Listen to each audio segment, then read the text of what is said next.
on Sports Central tonight. Power interruption. The All-Island Under-18 Hockey Championship in Matale is underway, but a power disconnection at the Nandimitra Ekanayake International Astro Stadium by the Ceylon Electricity Board causes inconvenience to players and officials, affecting 10 matches.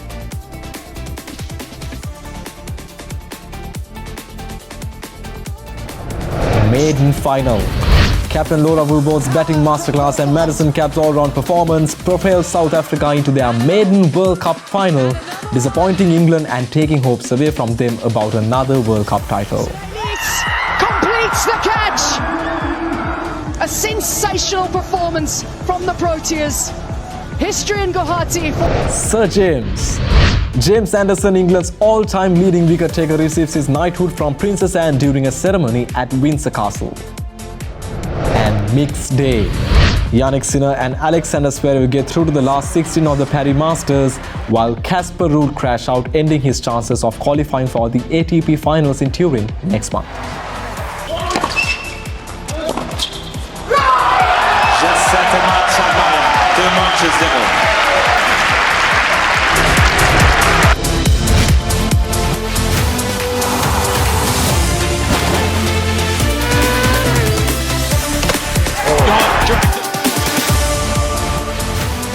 From Studio 24C, this is Sports Central.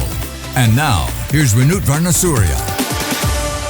Hello and welcome to Sports Central right here on Other Derana News Channel. Well, as always, we have a packed rundown covering all the major sports right here on the home turf and around the globe. And today, we start off with some hockey updates. The All-Island Under-18 Hockey Championship for the boys and girls began in Matale. However, due to the disconnection of electricity at the Nandimitra Ekanayake International Astro Stadium, the players as well as the officials were inconvenienced. Now, our correspondent said 10 matches were affected by that action of the Ceylon Electricity Board. The All-Island Under-18 Hockey Championship, which began in Matale today, will continue until Sunday. 62 schools will vie for honours in two categories, boys and girls. Altogether, around 1,400 boys and girls will take part in this tournament. The matches are played at 3 venues in Matale. Accordingly, matches are scheduled to be played at Bernard Aluvihari Stadium, Nandimitra Ekanayake International Astro Stadium and Edward Park Hockey Ground. However, the matches that were to be held at the AstroTurf could not be played as scheduled today due to disconnection of electricity to the venue. Uninterrupted power supply is needed when a hockey match is played on an AstroTurf to keep the water sprinklers working. However, due to delay in settling the bills, the CEB has disconnected the power supply to this venue. The authorities have done it at a time when an all-island sport event is to be held here. The Sri Lanka Schools Hockey Association, the organisers of the event, said that this tournament will be used to select the Sri Lanka Schools hockey squad.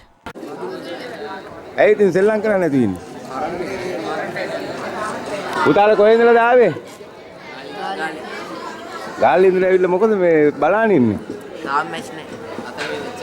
හතරේ. මේ කියන්නේ 18න් 15 කියන්නේ අනාගතයේ තියෙන කණ්ඩායම්. මේගොල්ලන් ඇවිල්ලා තියෙන ශ්‍රී ලංකා පාසල් සංගමයෙන් මුදල් දීලා බුක් කරලා තියෙනවා නන්දිමිත්‍ර එක්කනයි ජාත්‍යන්තර ක්‍රීඩා පිට. Under 18 means the future. The Schools Hockey Association has paid and reserved the Nandimitra Ekanayake International Stadium. However, we got to know this morning that the power supply has been disconnected. The reason was bills of 3 months have not been settled. When we check those bills, they should be settled by Sri Lanka Hockey Federation. They get the money collected at this ground. When the person who was here was asked, he said bills are not issued to his name. Those bills are received to the personal phone of the person who has been appointed by the Federation. This administration should have paid the monthly bills and avoid this administrative issue. What has happened now? 100,000s have been earned through this ground and it is evident that there is an administrative issue. School children have come here from remote areas such as Gaul, Matara and Jaffna. They are waiting here without being able to play.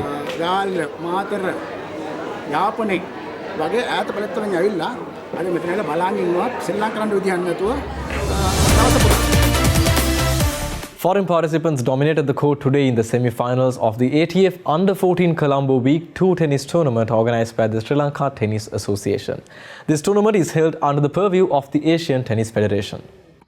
The semi-finals of the ATF Under-14 Colombo Week 2 tennis tournament was held at the SLTA courts in Green Park today. In the girls category, the first semi-finals saw an easy win for Dhruti Gundu, beating Methuli Nautun. Methuli, who recorded a convincing win in her quarter-final yesterday, struggled to contain the more dominant Indian girl today. The scoreline was 6-love, 6-1. Meanwhile, in the second semi-final, Soumya Chowdhury of India outclassed Sri Lanka's Navya Banagala. The scoreline was 6-1, 6-2. It means final will be an all-Indian battle between Dhruti Gundu and Soumya Chowdhury. Meanwhile, in the first semi-final in the boys category, Sri Lanka's Nilesh Brahman was defeated by Hong Kong's Cameron Pratley. It was an easy win for Pratley, who won the encounter 6-2 and 6-love. In the boys' second semi-finals, Cambodia's Alexandra Mikichev beat India's Nihal S. Reddy 6-love, 6-1. St. Thomas's College Mathura defeated St. Servatius College Mathura in the inaugural Saints volleyball encounter played in Mathura last afternoon. After a thrilling game, the Thomians won the match by 3 rounds to 2. The inaugural Battle of the Saints for the Mathura Trophy between St. Thomas College and St. Servatius College was played at the Ruhunu University's Indoor Sports Complex. It was a thrilling encounter and both teams played neck to neck. After 4 rounds, both teams recorded wins in 2 rounds each. Then in the final rounds, the Thomians fought hard and won it.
With that win, they bagged the inaugural volleyball encounter for the Mathura Trophy by 3-2. The scoreline read 25-22, 28-26, 24-26, 24-26 and 16-14.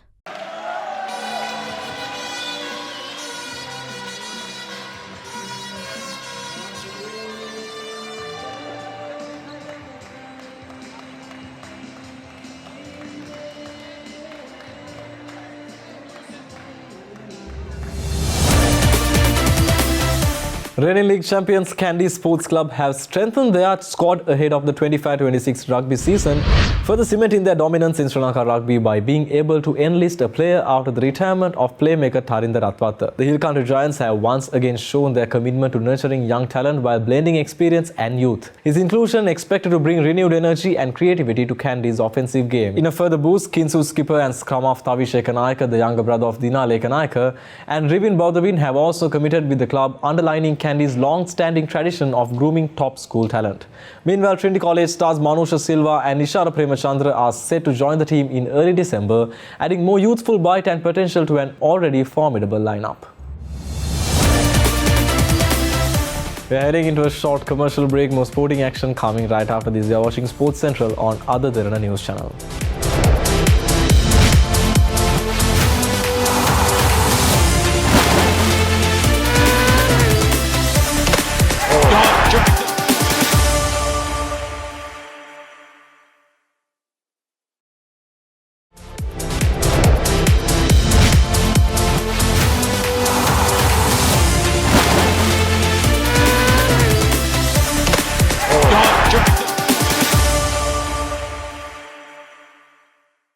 Welcome back to Other Than Sports Central. We are moving to the semi-final 1 updates of the ICC Women's World Cup 2025.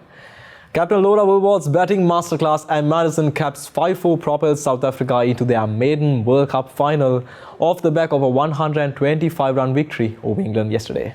It was always less than 5 batters scoring for South Africa throughout the season, but they always posted big runs, and it was no different in the first semi-final of the 2025 Women's World Cup. Showcasing momentum, the openers once again put up an opening stand of 116 runs. Really thrashed her hands through that.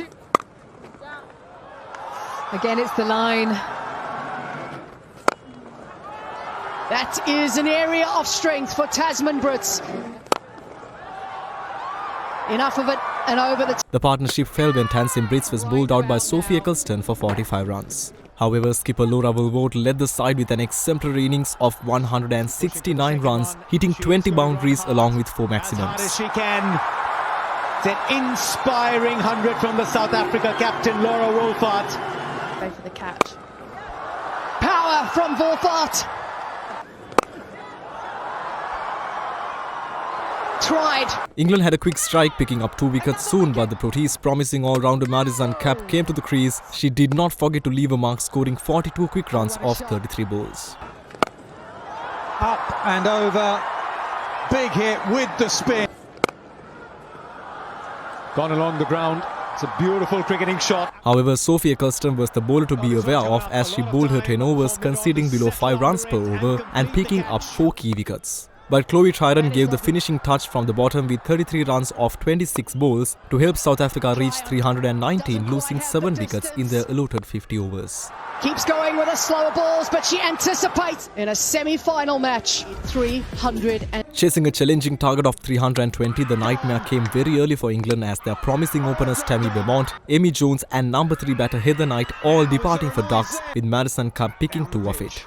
The middle order, however, was able to compose themselves as 3 decent innings were produced by skipper Brunt, who scored 64, Alice Capsey, who scored 50 and Danny Viet-Hodge scoring 34.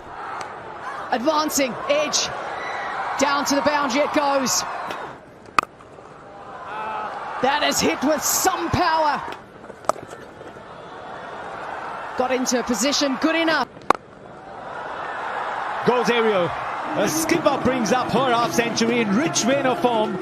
However, the bowling changes impacted South Africa to the positive side of things, with all 3 batters not being able to lead it till the end, and then Madison Capp taking things to her hand and finishing it off for South Africa, sealing their first World Cup final. Capp took 5 wickets. England were bowled out for 194 runs in the 43rd over, washing away the hopes of securing this year's title. South Africa will meet either India or Australia after today's semi-final on Sunday. Sinead Leeds completes the catch. A sensational performance from the Proteas. History in Guwahati for the Proteas. West Indies took an unaccessible 2-0 lead in their 3-match series against Bangladesh, shrugging off batting collapse that had taken them from 106 for 1 to 149 for 9 in Shadagram. It also marked their first T20I series win after 7 consecutive defeats. Windies' batting was not the best except for Ali Cathanis and skipper Shea Hope. Brandon King was sent back by Taskin Ahmed for 1 run, but Cathanis and Hope got together and smashed 105 runs for the second wicket. Great one. Oh, wings deployed. It is a 6 from Hope, lands in the stands. In the slot again. That's a biggie. This time from Athanaze into the crowd. Ali Cathanis scored 52 runs while Shea Hope scored 55. A single that takes him to his 50. This is his 8th T20 international 50. Appreciated. After the departure of the 2 batters, Windies had no major innings by any batter as regular wickets fell with Mustafizur Rahman, Nasum Mohammed and Rishad Hossain in striking. And he got him! Straight away! Nasum Mohammed! That's a push! And that's gone right to him! Thanks to the innings by the top duo, Windies scored 149 runs at the end of their 20 overs. It is. What an over.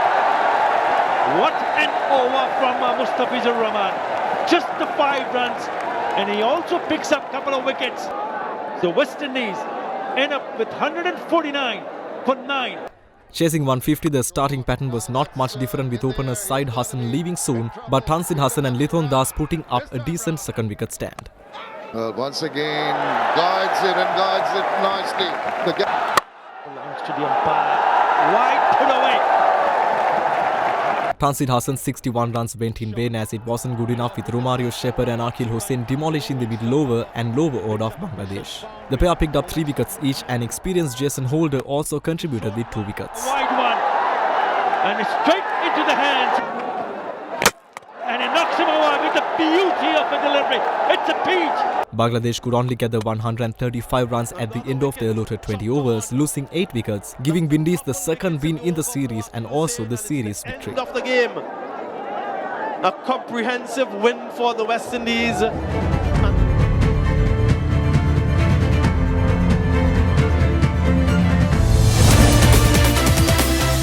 James Anderson, England's all-time leading wicket-taker, has received his knighthood from Princess Anne during a ceremony at Windsor Castle.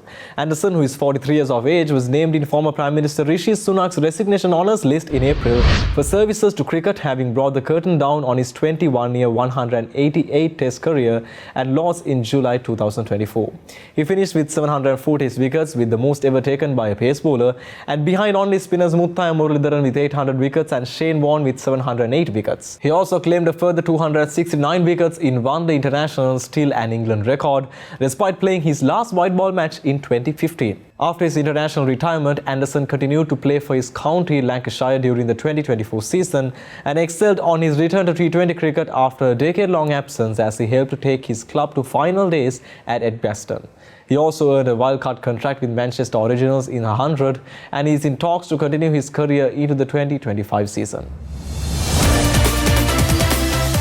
Tournament host Tiger Woods will not compete in the December 4th through the 7th Hero World Challenge in Albany, Bahamas, according to the final player field released yesterday. When the initial field was announced 3 weeks ago, there was hope Woods would be added later as one of the 3 exemption spots, but he has since undergone lumbar disc replacement surgery and his return date is unknown. The 15 times major champion has not competed since he missed the British Open cut in July last year and also had surgery in March to repair a ruptured left Achilles tendon. According to organisers of the Hero World Challenge, a charity event that benefits Woods Foundation, the final 3 players who will round out the 20-player field are Jordan Spieth, Billy Horschel and Akshay Bhatia.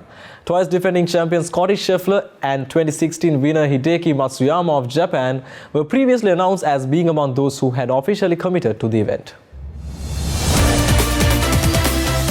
It was reported in court that former Ferrari driver Felipe Massa had performed very poorly at the 2008 Singapore Grand Prix, the race at the centre of Crashgate scandal which had allegedly cost him both the race victory and the Formula One World Championship.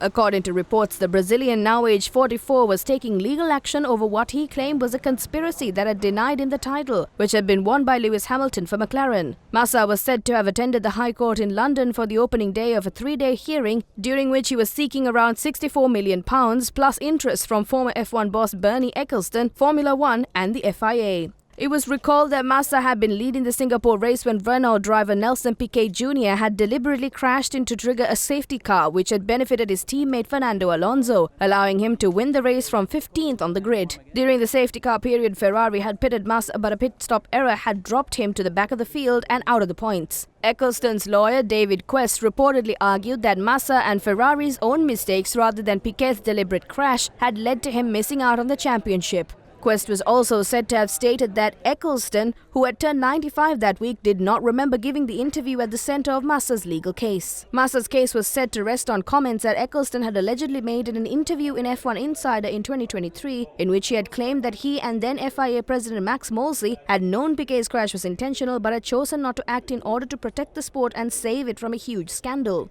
The defendants were reported to have argued that Massa had known enough in 2008 and 2009 to bring a lawsuit at the time, and that the current claim should therefore be dismissed for being filed too late. Massa's lawyers, however, were said to have maintained that he had not had sufficient knowledge to pursue legal action until the Ecclestone interview had been published in 2023. In a witness statement submitted to the court, Massa was reported to have said that his former Ferrari boss John Todd had immediately suspected that Piquet's crash had been deliberate, though he had not believed him at the time. He had added that the 2023 revelations had come as a massive shock. It was also recalled that Hamilton had secured the 2008 world title by overtaking Toyota's Timo Glock for the 5th place on the final lap of the season, ending Brazilian Grand Prix, a race Massa had won 3 rounds after the controversial events in Singapore. We're heading for another short break. More highlights from the sporting world coming right after this. You're watching Sports Central right here on other Derana News channel. We'll be right back.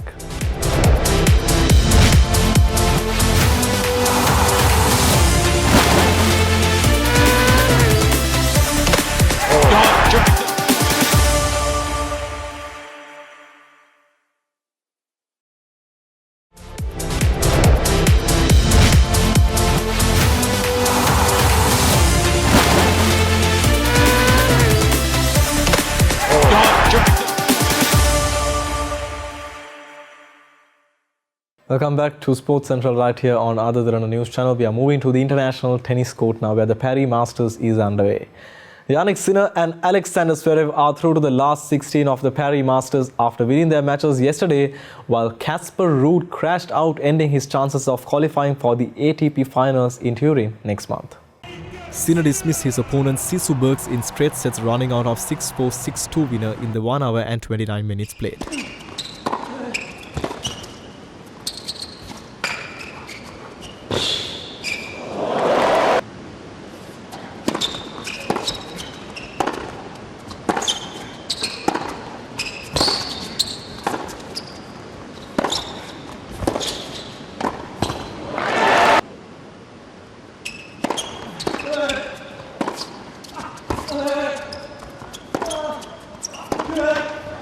Let's set a match, Sinner, Demonge 0, 6-4,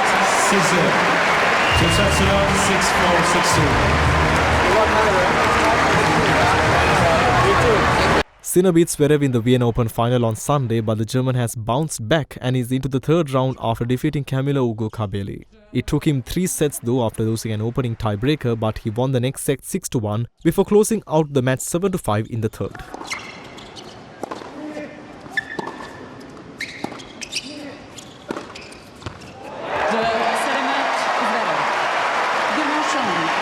Norway's Ruud is currently 9th in the world rankings, and he needed to go deep in this tournament to make the top 9 and qualify for the season finale. It wasn't to be, as Daniel Almatev won 6-3, 7-5 to end Ruud's hopes.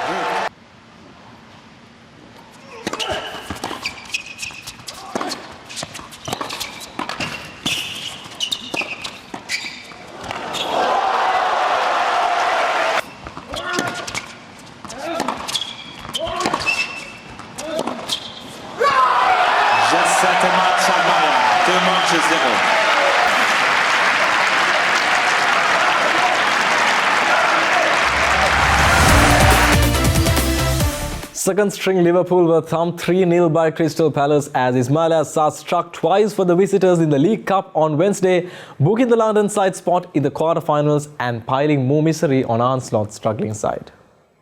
Slot named 3 teenagers in his starting lineup and a further 5 among his substitutes as he made 10 changes from the team that was beaten 3-2 at Brentford on Saturday. But poor defending allowed Palace's Ismaila Sarr to score twice in a 4-minute spell at the end of the first half to take the game away from the hosts before Yeremy Pino added a late third with a roll-curl finish. With no one older than 21 on the bench and first-team players Virgil van Dijk, Ibrahima Konate, Dominic Szoboszlai, Cody Gakpo, Florian Wirtz, Mohamed Salah and Hugo Ekitike all absent, Liverpool made a tame exit in a competition they had won twice in the past 4 seasons. Federico Chiesa, who scored in Liverpool's loss to Newcastle in last season's final in March, had 2 good opportunities but fired 1 attempt over with another save by Walter Benitez. An error from England's defender Joe Gomez allowed Sarr to score the opener before the Senegal attacker got his second soon after, having been given far too much space when collecting Pino's pass. Liverpool's miserable evening saw 18-year-old defender Amara Nalo shown a straight red card in the 79th minute for hauling down Justin Devaney, who was racing through on goal. Pino's third sealed a convincing win for the Eagle.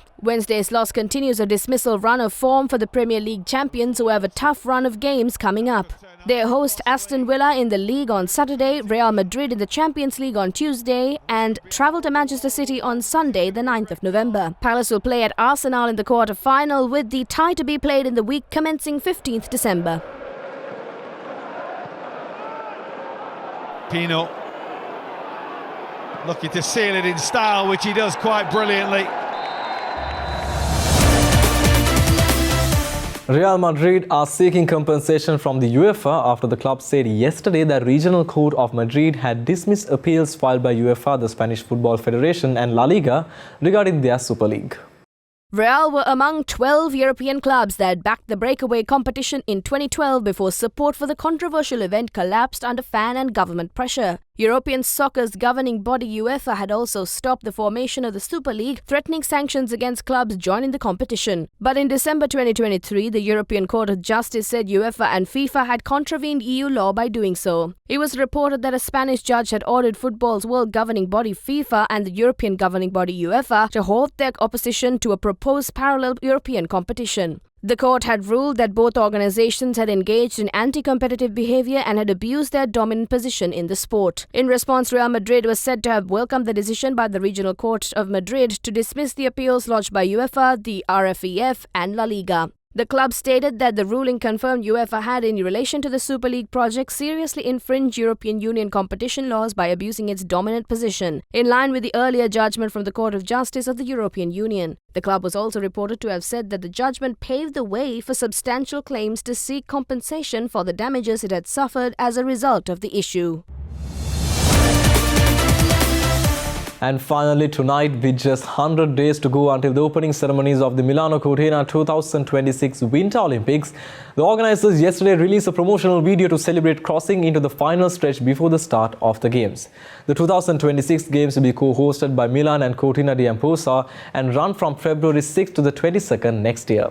The Olympic events will be held over a large part of the northern Italy, with a number of other locations hosting sports as well as the co-hosts Milan and Cortina. Let's have a look.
And with that, we wrap up today's bulletin on Sports Central right here on the other Derana news channel. Stay tuned as we bring more highlights from the sporting world on the home turf and around the globe.